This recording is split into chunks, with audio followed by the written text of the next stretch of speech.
Welcome back to Harry's Tech Channel, everyone. Today, Ice Universe has recently tweeted that the S21 Ultra will have an improved version of the S20 Ultra's 108 megapixel camera sensor, which will still be using 0.8 micron pixels, unlike the HM3, which is 0.7.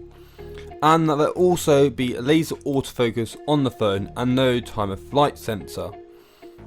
Now, the sensor not being announced yet could be quite good, because you never know, it might use the ISOCELL Plus technology, which increases light sensitivity by about 12%. It will create a better output altogether for the image in terms of light.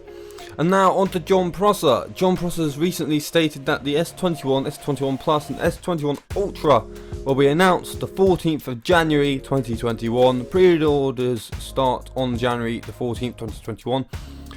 And it will go on actual proper sale in shops in the January the 29th. And the colours will be black, white, grey, silver, violet and pink.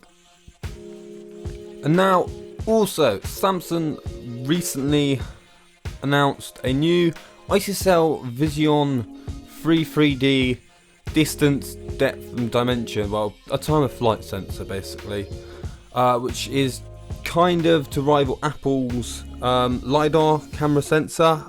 But seeing as we got new news from Ice Universe about no time of flight sensor, that it will probably not be on the S21 Ultra, which is what YouTubers originally thought. That does it for this video, guys. If you did like it, please leave a like, subscribe, and I'll see you in the next one.